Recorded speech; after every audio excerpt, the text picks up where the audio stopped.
Hello, Star Trek fans. Welcome to ReBinge It. This is the ReBinge Star Trek Voyager podcast. My name is Kim. And my name is James.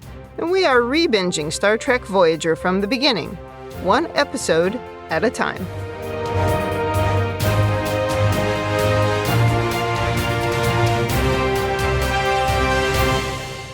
Welcome back to the podcast. Today we are on Season 4, Episode 7, Scientific Method. This episode aired October 29th, 1997. Before we talk about this one, anything to say about last week's episode, which was The Raven? No, it was perfect. Yeah, that was a solid episode of the show, good podcast, although it took us a while to get it done, but we did it. I thoroughly enjoyed that episode. It's been the best one with Seven so far. I haven't thought about if it was the best one with Seven, but very good. Well, she's been in all of them so far. She's been the main character. Pretty much, yeah. Since the beginning of the season. I think it's the one that you start to see really how being human is affecting Seven. What she would consider Borg normal. And now she's becoming truly human. I think it's good, too, that they got the story of her assimilation kind of out of the way. Yeah. You know what I mean? Otherwise, it would have been hanging there for a long time, and they would have pulled it out in 2 seasons, and then it would have been like, really now? So I think it was good they did it quick. Yeah, start off with the origin story. Excellent. Yeah. All right, well, should we get going on this one? Yes, I think we should. In the cold open, B'Elanna is crawling through a Jeffries tube when she is surprised to find Seven configuring the power couplings to get additional energy to the astrometrics lab. This irritates B'Elanna because Seven is causing power fluctuations, and that's interrupted work in engineering and wasted a bunch of people's time. And Seven says, there's no need for anger, because B'Elanna is being very snippy, because she wasn't trying to cause a problem. B'Elanna's tart response is to ask if sorry isn't in the Borg vocabulary. She tells Seven she has to check with her before touching the power systems. Seven agrees, saying she's not accustomed to working in a hierarchy. B'Elanna says she better get used to it, and procedures exist for a reason. And then she stops herself, realizing she's giving Seven the same lecture that Janeway gave her back in Season 1. Yes, that I really liked. B'Elanna's world has gone full circle. Yeah. She tells Seven that if she can adjust to Starfleet, so can Seven. And Seven says, of course, and sorry for the inconvenience. So she does say sorry. Yes, learning there, yeah. I'm going to have to comment on this now. Unaccustomed to working in a hierarchy. Yep. Training people. Training. Are they not explaining and outlining procedures to Seven of how they work? For somebody who is very logical, it would be such a simple explanation of the normal operating parameters and how she needs to work with them. And I expect to her it would make total sense. It strikes me of you can't criticize the way Seven's behaving if you're not training her in how to behave within a Starfleet environment. I mean, B'Elanna must have received some kind of training or mentoring or just... Well, she went to Starfleet Academy, remember? That's right, yes. So she must have had that at some point. You're throwing Seven in here and going, you're doing it wrong. Did anybody tell her that? Well, Janeway told her to follow B'Elanna's orders. Yeah. And in the last episode, Harry did tell her there are procedures. Yeah. And reasons for them. That doesn't mean that she automatically knew what they all were, I guess. Exactly. Yes. But I imagine while she's spending all her time in the cargo bay, she also has plenty of manuals that she could be reading. Yeah. Though I think about, I started a new job recently, and I get a lot of things thrown at me to go and read. And it's hard to sometimes connect what you're reading with what reality is. And you start to sort of lose focus on it. And, maybe she was paying more attention to technical details rather than procedural ones. Yeah. Yeah. And this is where I feel with somebody like Seven in this situation, it should almost be a buddy system. But also I think Seven's point is legitimate, which is there's no need for anger. I wasn't trying to do something, and B'Elanna could have been a bit more professional rather than just snippy, which is what she was. Yeah. She could have said, oh, we have rules about that, and you really have to come to me before you start messing with anything in a Jeffries tube. Right. And this is where I feel you should be training Seven before you get to this point. Well, if you expect her to be working as part of the crew, which she is. Exactly. Yeah. Well, we jump to sickbay where Tom is making an excuse to cut out of his duty shift early. He then beams himself to where B'Elanna is working with a bouquet of flowers. And everybody's okay with that? There's no rules about using transporters for non-essential purposes? Yeah, because when somebody is trying to escape and they do that, they get a notification on the bridge. So I don't know. Maybe he's masking it. Or maybe he checked the box on the form saying, I'm going to do this. Yes. But it is a waste of energy for sure. I'm not sure where they are, but it's a dark corner somewhere on the ship. I think they were still in the Jeffries tube. You know where they have the ladders and the Jeffries tubes? I think it's one of those kind of areas. Okay.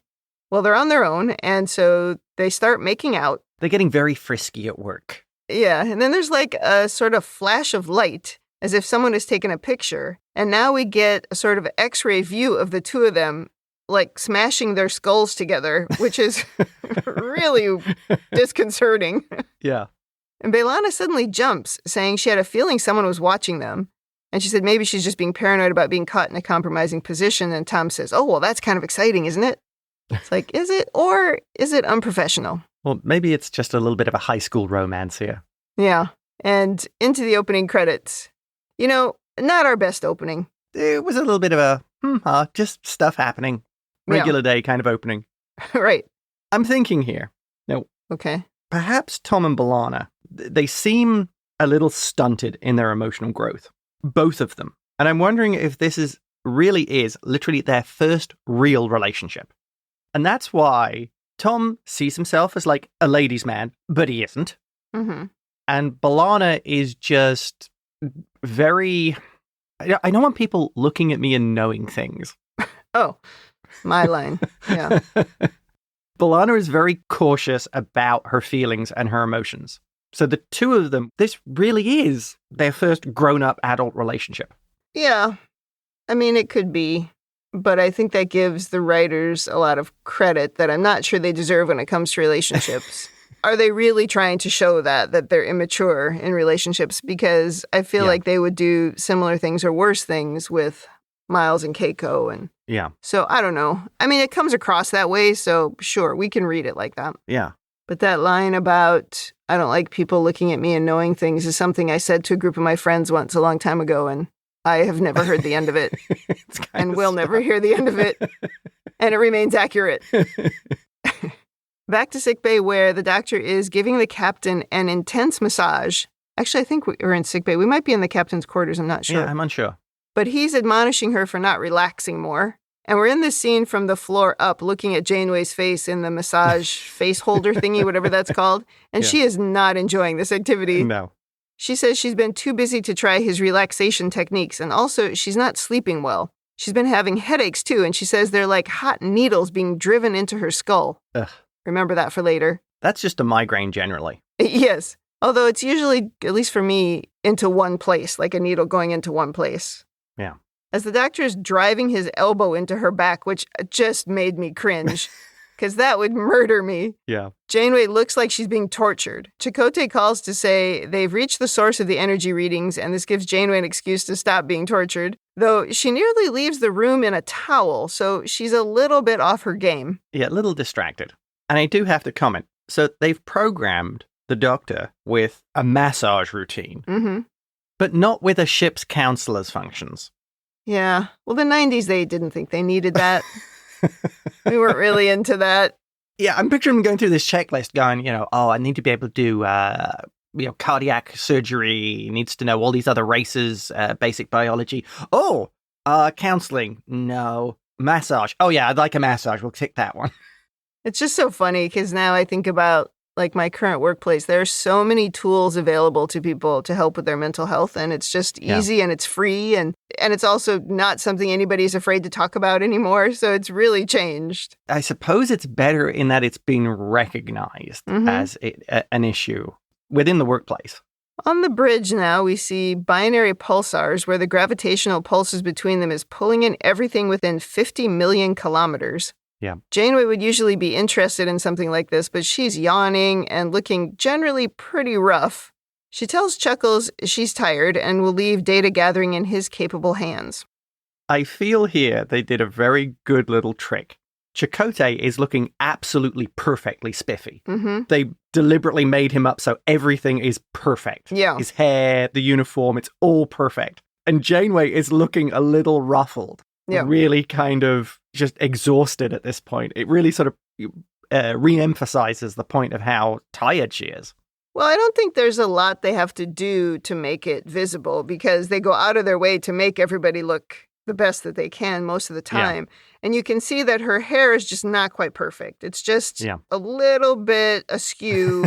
And I think maybe she's got a little bit less makeup on and they've maybe emphasized some sort of dark rings under her eyes, but not too much, just a tiny amount. Enough so she just looks off. And of course, she's acting off because she's constantly rubbing her forehead because her head is hurting and like rubbing her neck. And she kind of yawns in this scene. So yeah, it's a bunch of little things, but you see she's entirely frazzled. Yeah. Down in engineering, Tom and B'Elanna make an obvious attempt to pretend like they need to work together on the upper deck. And then they head up there to start making out again. Okay. Yeah. You have to watch. I made the note. 8:52. There's a woman working behind them on the console. Mm-hmm. When Tom and B'Elanna are talking, she totally gives the side eye. It's great. She does this side eye and then goes back to work. I'm like, oh yeah. But also, I didn't think that the upper level in engineering was exactly hidden from the rest of engineering. No, and anybody can just walk in there. And it's not like a solid floor, is it? I thought you could see up through it. I thought it was like a mezzanine level. Yeah. Because remember when Neelix was fighting with that guy? And you could see down into the rest of engineering. Exactly. So I don't know what they think they're concealing up there. Well, I think there's some reasons for their behavior. Yeah. Tuvok interrupts them when he suddenly enters to give B'Elanna some data she asked for. And then he leaves without a word about what he just witnessed. So later, Tom approaches him sort of laughing, and making a joke of it and trying to get a sense of whether Tuvok is going to report what he saw. Tuvok completely evades the question and just gives his usual disapproving scowl. However, it may be on my podcast this week. Oh, he's definitely going to talk about it on the podcast. Yep. Back to B'Elanna and Tom, and they're heading to a briefing, and B'Elanna is asking if Tom thinks Tuvok is going to tell the captain what he saw. Tom has no idea, of course. No. B'Elanna says we have to be more careful, and she suggests that they go into the briefing room separately, which is more obvious for the people who already know what's going on. And then they have a weird conversation about whether or not they still want to keep their relationship secret. And they kind of agree that they do, but it's awkward. But B'Elanna really doesn't want other people judging her, I think is what's happening. Yeah. On to the briefing where it's very short. Chuckles is just talking about the binary pulsars and the plans for data gathering. They need to stay far away and keep the shields up. So the captain asks Tom and B'Elanna to stay behind when everyone else leaves the briefing. Busted. That's what my note says. Yeah. And Janeway looking tired and very cranky. Oh, she is really grumpy. Yeah, she says she has to question their recent conduct. Tom assumes Tuvok told on them, but turns out everybody knows what's going on. Tuvok didn't say anything. They're not being as discreet as they thought. Totally given away by 8:52, the woman on the console, side-eye. She knows exactly what's going on with these two. Yeah, my guess is there was a lot of whispering and gossip that probably got to Chuckles, and Chuckles is probably the one who told her. Yeah. Or Neelix. Yeah. Everybody in engineering is like, yeah, he's here again. Yeah, for sure. They're going to be going into the Jeffries tubes. Yeah, God. Well, Janeway loudly and firmly says, "You are senior officers, and I expect you to maintain a standard for the rest of the crew." She says their adolescent behavior makes her question both of them. She's pretty accurate there. Yes. It's their business if they want to pursue a relationship, but they are now under orders to use better judgment. And then she dismisses them without further discussion. Yeah. Under orders for better judgment. That is funny. Yep. And they leave through different doors, which I also thought was funny, as Janeway continues to look like she is just miserable and in a lot of pain. Oh, yeah. Now to Chakotay's quarters, where he is working in the pitch dark, of course, because that's what we do on Voyager. Yeah, but we have enough energy for Tom to just transport randomly around the ship when he feels like it. But we have to keep the lights off. We're going to keep the lights low, yeah. We see someone again looking at an X-ray version of him when he suddenly has some kind of attack, dropping his coffee cup. He rushes to the sink and looks at himself in the mirror, and we see a big chunk of his hair has fallen out. That effect, this is the second time they've used it. I really like it. It sort of looks like is it a CT scan? It's very effective. Mm-hmm. Yep. Of course, now we have to go to sickbay, where the doctor says Chuckles is suffering from bone decalcification, tissue necrosis, decreased visual acuity, all classic signs of aging. And Chakotay now is like, he's not just aging. I mean, they've made him look ancient now. Yeah. The makeup effects are top notch here. Yeah. You know, often when they age people, it can look a little bit iffy. But I gotta say, with Chakotay, I think it looks really good here. But it doesn't look like he's just an old person. No. I mean, his eyes are sunken into his head. It's very strange. Yeah, he looks ancient. The doctor is stumped, but has noticed that the segments of his DNA meant to regulate his metabolism have been hyperstimulated. Janeway says she's going to look at the data from the binary pulsars to see if anything from that could have caused it. And the doctor says whatever is affecting his DNA is working at a submolecular level. So we make a plan for him to work in the science lab with B'Elanna on an electron resonance scanner. Something that happens here is the doctor brings up the headaches that Janeway is suffering from, or she's still continuing to have. And she sort of dismisses it and is like, we don't have time for that. And the doctor just lets it go. I think here, given that he's effectively the senior medical officer, this is potentially a serious medical issue for the captain. And as the chief medical officer, surely he should be able to have the authority to call the captain on it and say, hey, Captain, I'm going to insist you submit to some tests. Because that could be something else really serious and affecting her ability to command, or worse, she's like on the brink of collapsing in command during a critical situation. So I think the medical officer would be required, duty-bound, to politely point out to the captain that this could impact her effectiveness. I'm sure Starfleet would have rules about that. Yeah. And he has been treating her. Yeah. So he's probably already run tests and scans because his diagnosis was that she needed to relax. Yeah. So it's not as if it's being ignored. Yeah. However, we know that it's there for the story reasons. Yeah. And at this point, it wouldn't make any difference if he scanned her. He wouldn't find anything, right? So I sort of feel like it's convenient for the story, what they're doing. And they're just instead trying to have you see that she's getting increasingly more testy. Yeah. And also, if you think about it, he's got a bigger problem in front of him with Chakotay, because that could be something that impacts more people. Oh. I mean, this could be something that's contagious or something that hits other people. I'll agree. That's considerably worse if everybody's about to suddenly start suffering from this. Now we go to the mess hall, and Harry and Tom are talking about Tom's not-so-secret relationship with B'Elanna. That everybody knows about, apparently. And also they're having this conversation in front of a bowl of eggplants, just in case you missed it, which I don't think meant the same thing in the 90s, but it's quite funny now. While they're chatting, Neelix collapses and starts convulsing on the floor, so we go back to sickbay to see Neelix is now completely covered in spots.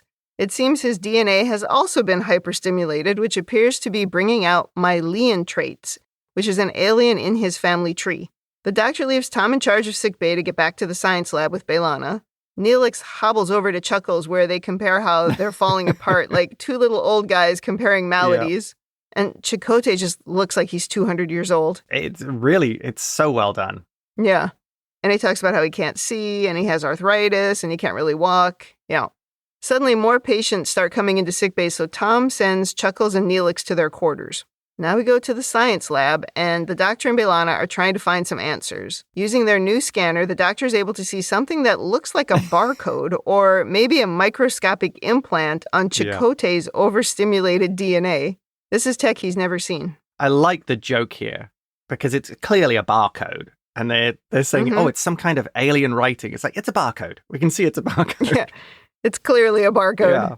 I don't recall in the timescale, but was this when some of the nutcases were started believing that barcodes were the mark of the beast? Oh, jeez, I don't know. I don't know whether that was the 80s. I don't remember hearing that until much later, but that doesn't mean it wasn't happening earlier. Right. Oh my gosh.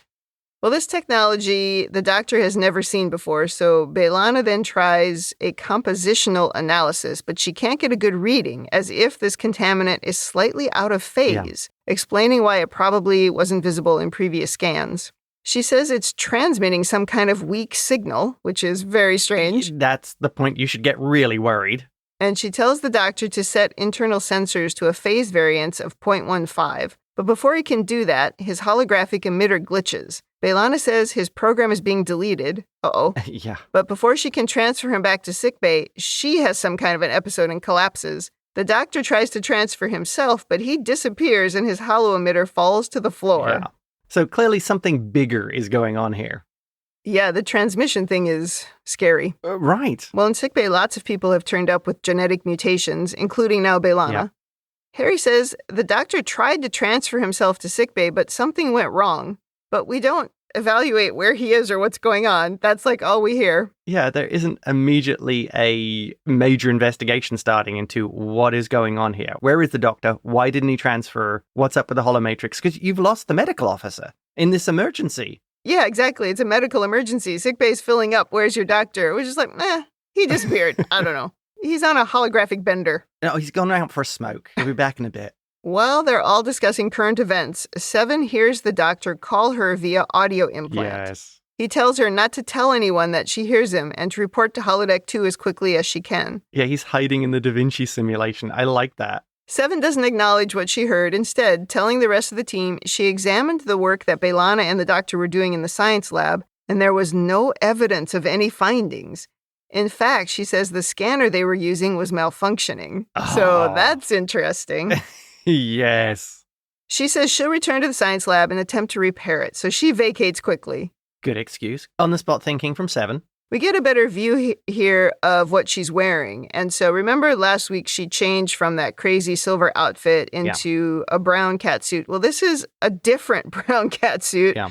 Because now you can see it's kind of two-toned. It maybe fits her a little bit better around the neck. Yeah, the neck fitting. Yeah, and a slightly higher neck, which is more like what the silver one had. But it's still crazy tight. Like, you can't, there's nowhere to hide anything. It's just crazy. Yeah, you're not hiding any weapons in that outfit. It's like, even if she took a deep breath, you would see the oxygen. That's how tight it is. But it's getting at that point of just spray it on. Oh, yeah. Yeah.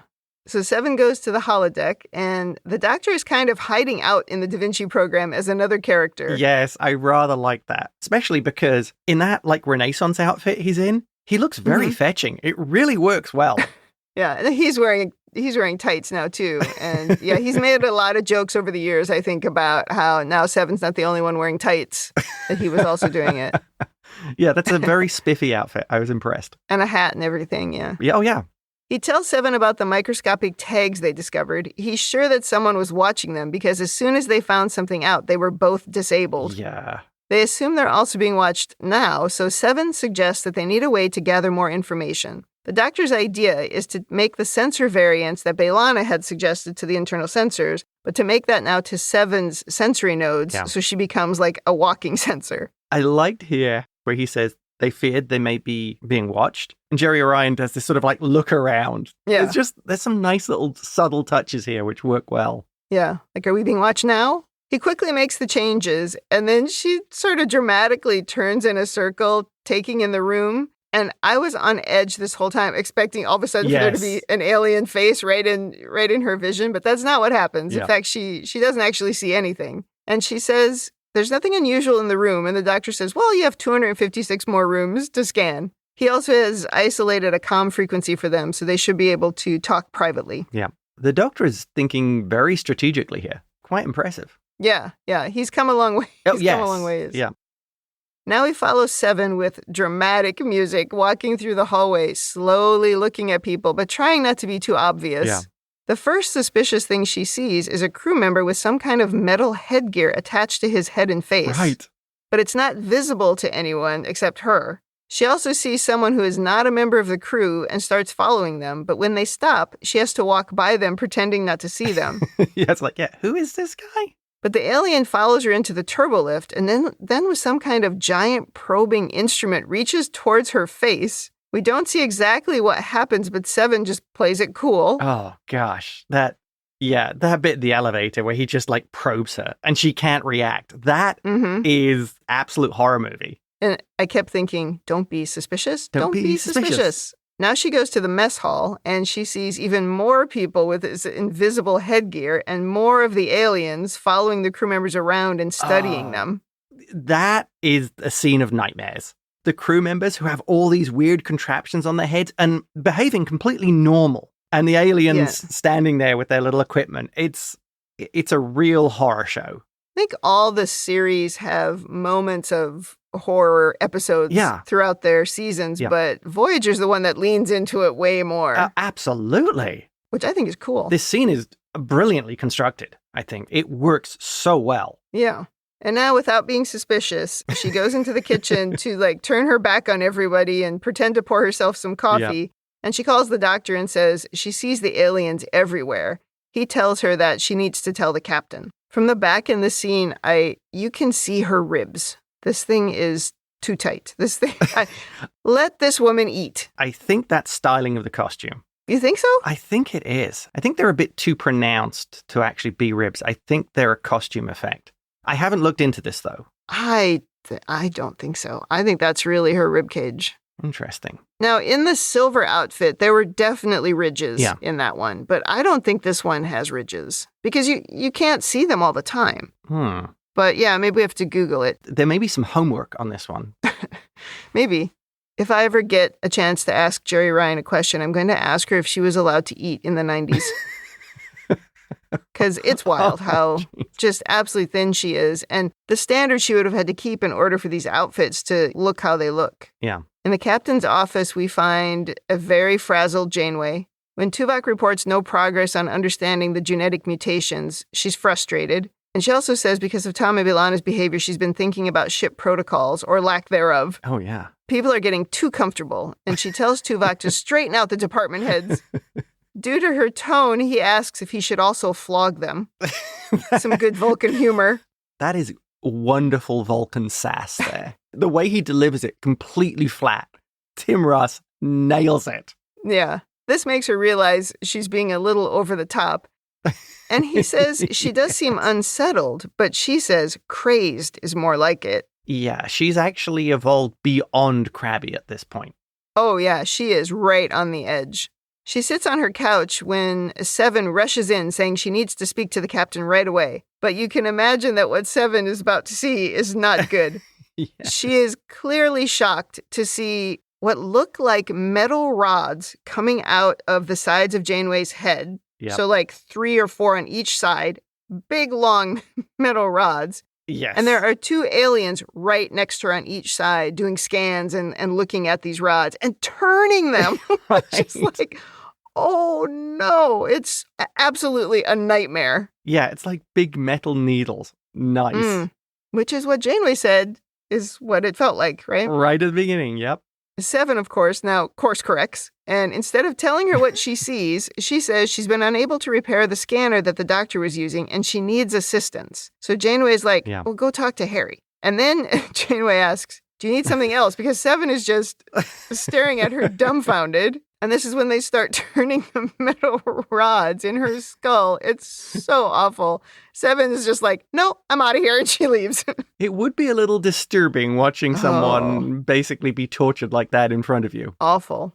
Tuvok now does try to make Janeway feel a little better, though I'm surprised he doesn't suggest a mind meld or something to try to help with the pain she's experiencing. Oh, that's true, yeah. Vulcans are better at handling that, yeah. I mean, she'd probably say no, but I don't know. I think about when I've had a head pain that was really bad, I think I would have accepted a mind meld.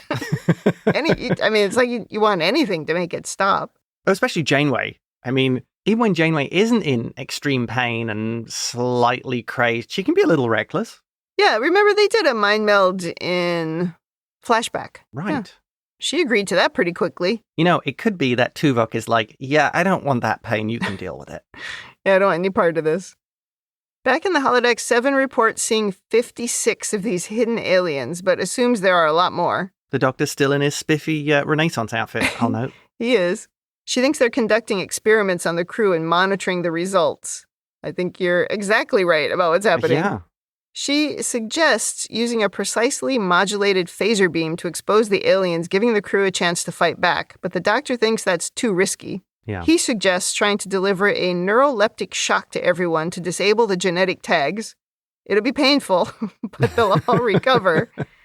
So Seven says she'll need to reconfigure the power relays and bypass several safeguards, but she's going to get to work. Bypassing the safeguards. She's a woman after Janeway's heart. I'm surprised, though, that since she can see the aliens, why doesn't she enlist someone who is not being monitored? Yeah. Maybe her thought is it's too risky. Like, maybe she can't really see everyone. Well, I don't know. That's a valid point, though. She doesn't know if her implant with the reconfiguration can see everyone. Yeah. So if she's sure or they're confident that the holodeck is safe, then it would make sense talking there. But outside on the ship, the risk would be too great.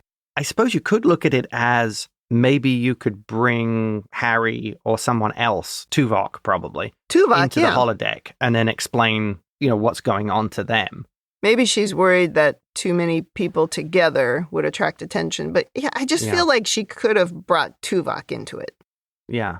In engineering, she sees lots of the aliens, but she just gets right to work. And nobody in the crew seems concerned that the new Borg on board is just touching all the buttons everywhere.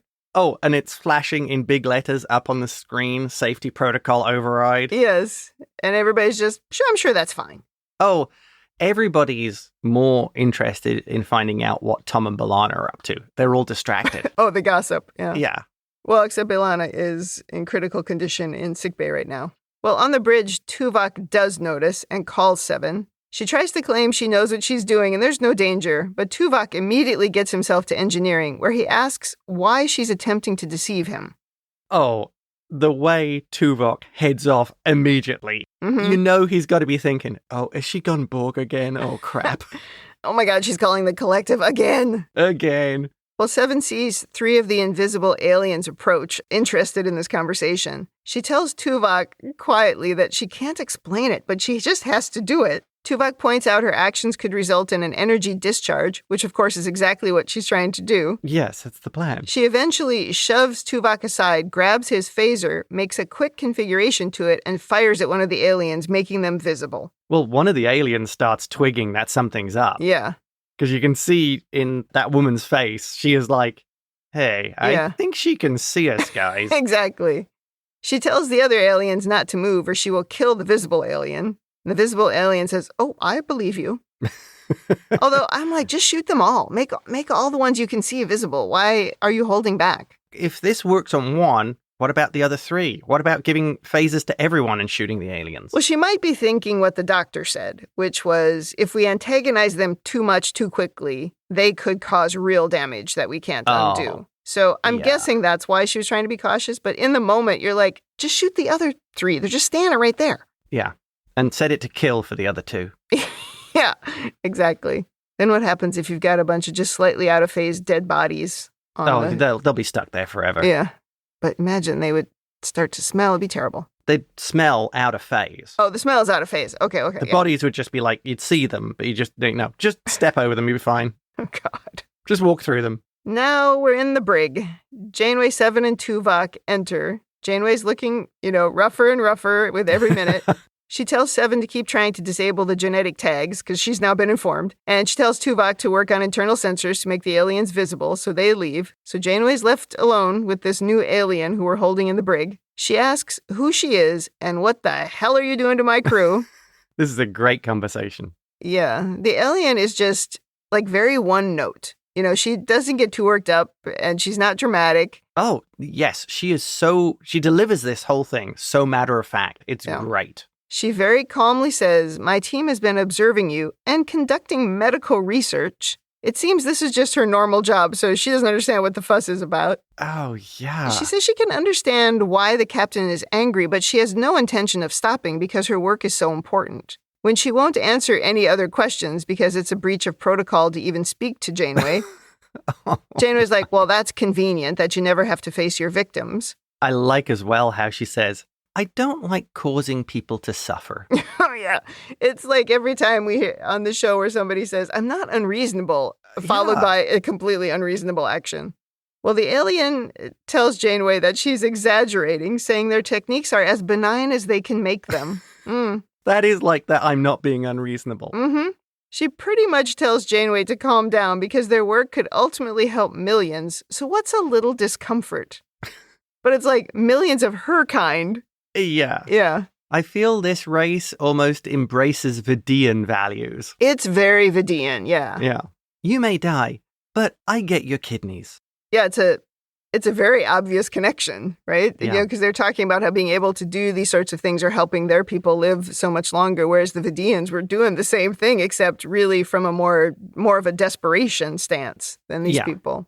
The alien says she's been observing the captain, and she knows the most important thing to her is the welfare of her crew, and that she'd even kill to protect them, which is why it's silly that she doesn't seem to understand that the captain would be livid in this situation. Yeah. She says Janeway is a remarkably strong-willed individual, and she's been impressed with her self-control because over the past several weeks, they've been increasing her dopamine levels and stimulating various aggressive impulses to test her behavioral restraints. Might I say, uh-oh. Not a good idea. No. It would have almost been better if you had not told Janeway that, because now she's mad.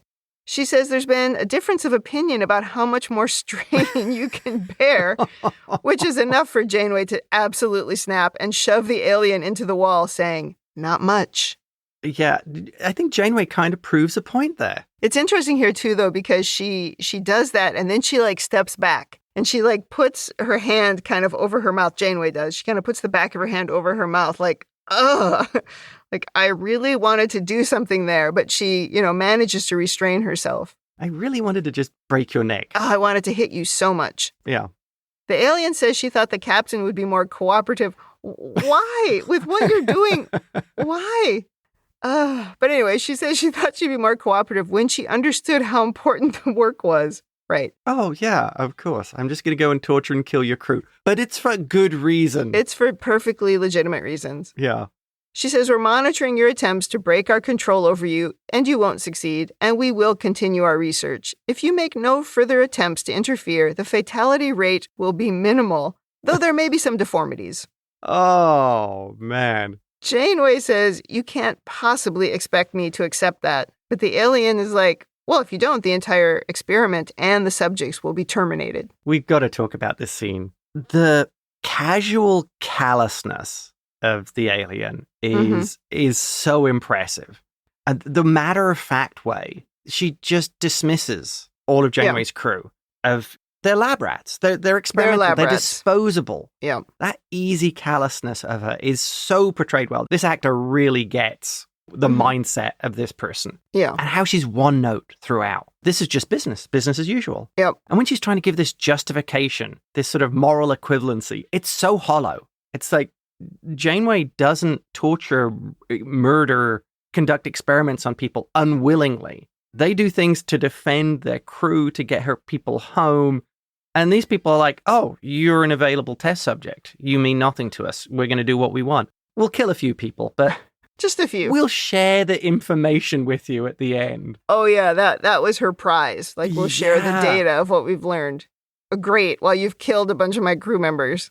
I feel this is a good example. You know where I say one of the things I liked about species 8472, they appeared as a completely alien race. What I like here is I feel this is the completely alien morality. And my cat is meowing its head. Is that your cat? Yeah. Okay, I heard a cat. Their definition of right and wrong, of what is acceptable, is completely alien to what we would say. And I like this about them. This is the societal norms being the opposite of what we've seen or what we strive to. So I like that about this. Yeah, you know how you like to sometimes create whole histories of aliens that we have no reason to know is really there? Yep. I was wondering if, in order to do this kind of research, these scientists had the ability to suppress emotions. Oh. So that they could actually perform this on living subjects that were sentient, even though maybe they felt that they were more advanced or somehow they were more valuable, more important. Yeah. But they had somehow convinced themselves that the harm to them didn't matter or was worth it. So, yeah, I was creating whole backstories about that as well. Maybe they're just complete supremacists. It could be, because that's similar to the Vidians. It's our survival is more important than yours. Yeah, our survival is critical. Yep. To the Vidians, it really was critical. They had to do it. It was kill or die. Yeah. And these people maybe are even slightly worse, because it's just we're doing this for the benefit of our people, but it's not necessarily urgent. We don't know that they're on that they really make any cures or anything comes out of this. I do feel like this alien would probably not even talk to Janeway. She would not view it as something, it violates her protocols, which she did say, but I think she would view it as not the right thing to do, not worth it. But I think she had to talk to her because Janeway needed to understand what was happening, and we needed to understand it as well. So it's like it's a plot device, I guess, is what I'm saying. I'm sorry, I don't talk to the lab rats. Right, exactly. Because that's what she views them like. That's a good take. Yeah, but you have to do it for the story. Yeah. I am surprised, though, Janeway didn't ask, how many deformities? How many fatalities? Is it worth it? No, she needs that to be on her terms. She's not here for somebody else deciding. Now we go to 7 telling the captain that the aliens are interfering with her, trying to create the shock to disable the tags. Yeah. And Tuvok reports he has also been unsuccessful in his work because of the aliens. Yeah, they have access to all their systems. The captain says they can't be everywhere all the time. We have to find an advantage. And now they get a call for a medical emergency on the bridge. We rush there to find a crew member in distress on the floor, but we're too late, and the woman dies despite Janeway trying to give her CPR. Yeah, they basically pump up the blood pressure and kill the woman. Yeah, it was over 300. Yeah. Well, that's as much as Janeway is going to stand. Yeah, she's done now. She says this ends now as she climbs over the dead crew member and takes over the con. She calls Red Alert, telling Tuvok she's going to run an experiment of her own, and she directs Voyager toward the binary pulsars. 7 reports that one of the invisible aliens has entered the bridge, and Tuvok warns if they don't change course, they'll be caught in the gravitational pulses. Janeway does not care. Tuvok says, nope. This is far more reckless action than I've come to expect from you, Captain. That's a really big deal, because Janeway's actions to this point are often pretty wildly reckless. She says, it certainly is, with a kind of wry smile. The alien on the bridge makes herself visible to everyone and asks what Janeway hopes to accomplish. She says, it seems like I'm trying to crush this ship like a tin can. The alien says, it's more likely you're trying to intimidate us. It's like, why can't both things be true? But seems like both things are probably true. You've driven the captain crazy. Yeah, it could be both of them. Well, exactly. And Janeway is going to point that out. The alien tries to change course herself, but she can't because Janeway has locked everybody else out. The alien calls Janeway irrational, and Janeway says, well, that's what you were trying to accomplish, wasn't it? Mission accomplished. Yes, it was. She says you're going to be right here to collect the final data. That was an incredible line. Beautifully delivered. 7 is just like watching with great interest. She's not doing anything. It's like she's gathering data of her own about human behavior. It's really fun to watch. Yes. The alien says, change course immediately, but Janeway is in charge now and she's not going to do it. So the alien threatens to kill the entire crew. That always works, right? When you have a captain that you know is so focused on the welfare of your crew, threatening to kill them all, not a good plan. No. Janeway says if you do that, then you'll die because you can't stop this without me. So although she says the odds of us getting through this, meaning through the pulsars, are what, 1 in 10? Tuvok says 1 in 20 at best. She says, I'm willing to take that chance. Are you? The alien disappears, and 7 says 2 alien vessels are attempting to disengage from Voyager, and we see from the outside 2 small ships separate from Voyager, and one explodes and burns up immediately. Yeah, we don't see what happens to the first one, though. I really hope they had backups for all that data, because they've just lost 50% of their scientific torturing crew. Yeah. Right.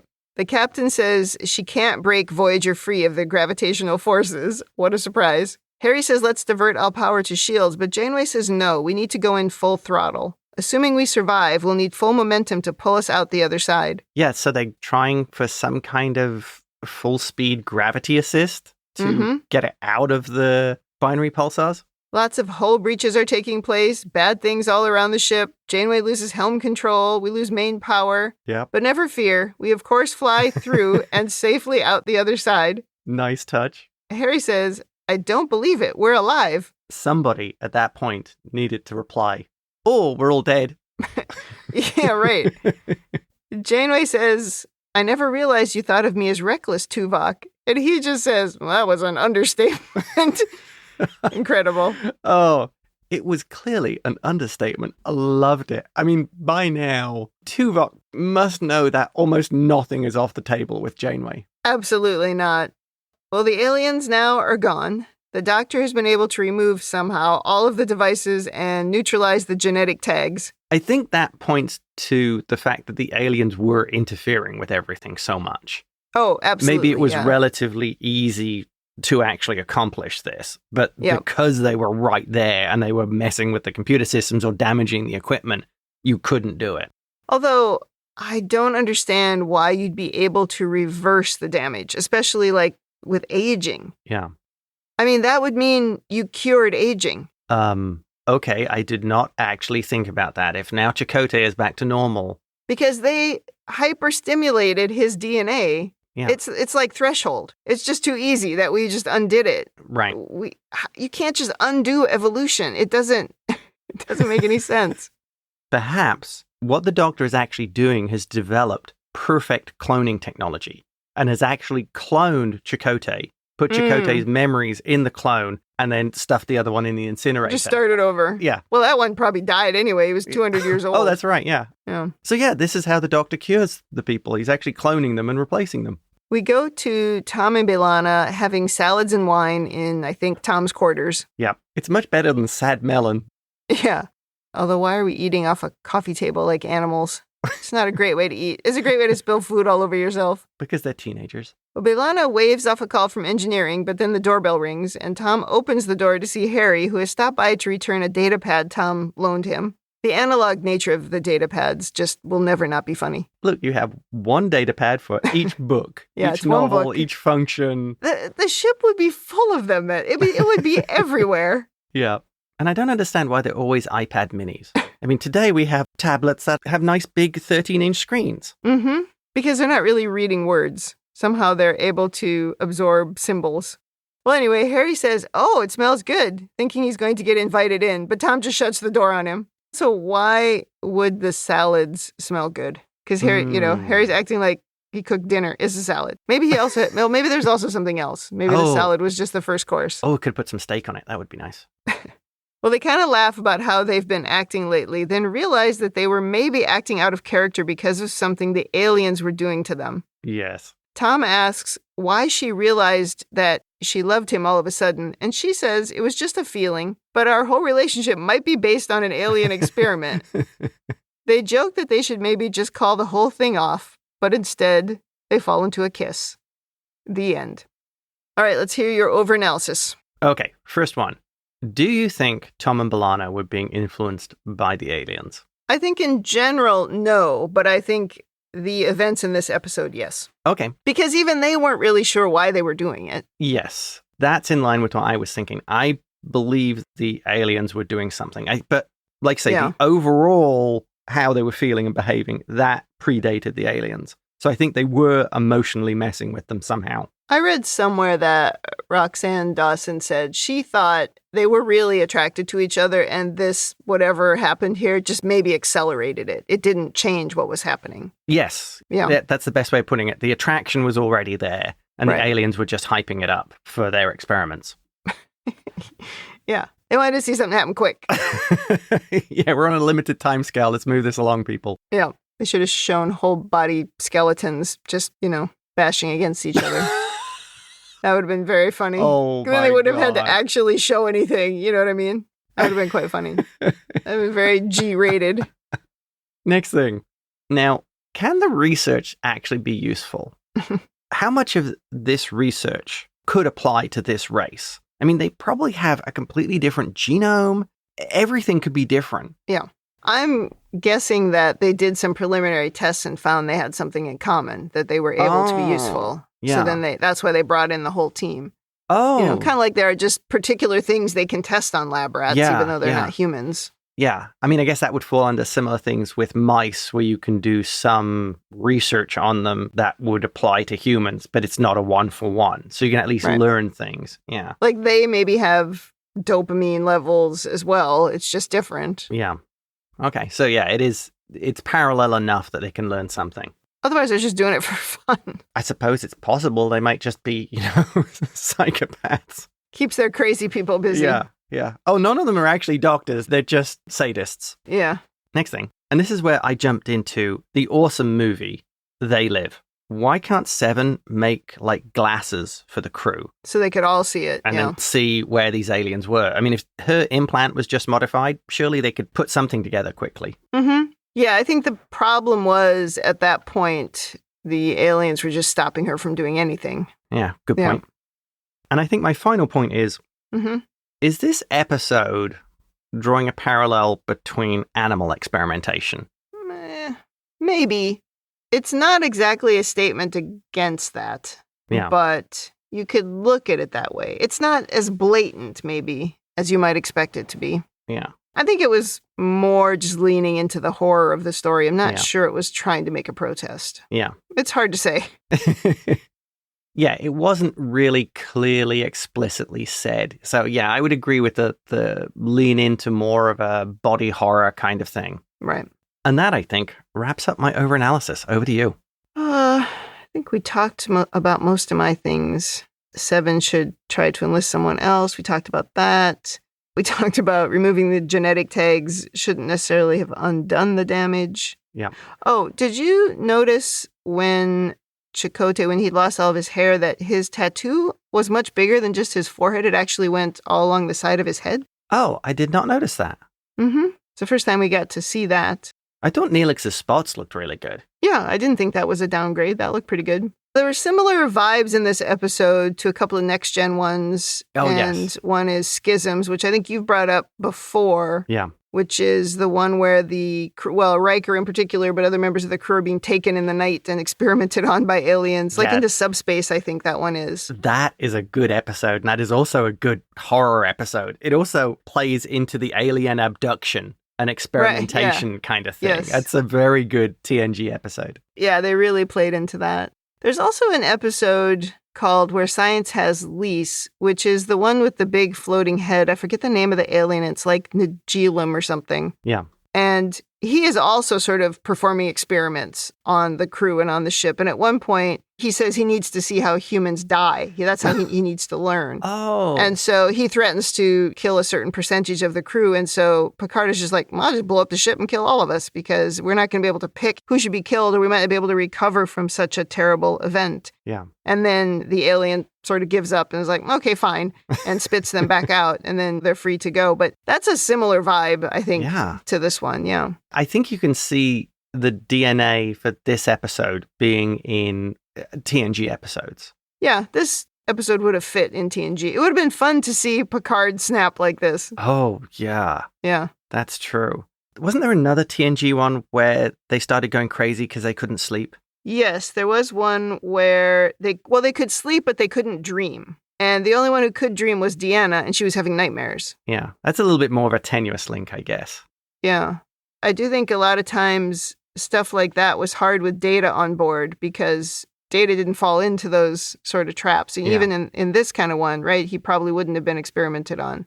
But you have to disable him. Like, remember there's that one episode of Deep Space Nine where somehow Odo ends up in a box that he can't get out of. And there were so many times where Odo would have just stopped whatever was happening. And you're like, that's how you fix it, is just put Odo in a box. Yeah. Oh, that's right. Yeah, that was the episode with the storm. They locked Odo in a box. Yeah. Was it the one where somebody was trying to steal Dax, the symbiote?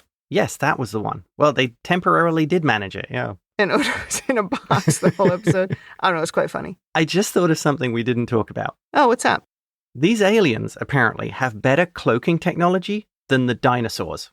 Yeah, because it wasn't causing any kind of an energy fluctuation or anything, yeah. Yeah. Well, they weren't cloaked, they were phased. I guess they had figured out a way to phase out of existence. I believe the dinosaurs were phasing too. If you're at a slightly different phase, I don't understand how you can walk on the floors, but... Oh, yeah, that is always a bit of the problem there. If you can't interact with the environment, how can you walk on the floor of the environment?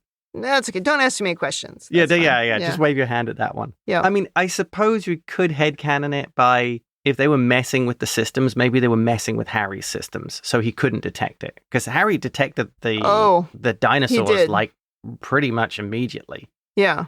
Yeah, that would actually make sense. And if these people have done this a lot, maybe they know exactly how to get onto the ship, get control of its systems, start hiding themselves from them. They're much more experienced at being awful. The dinosaurs were just curious. Yeah. They came on the ship when Harry was off duty, disabled all his stuff. Broke all his programs. Not much to say in Women in the Future.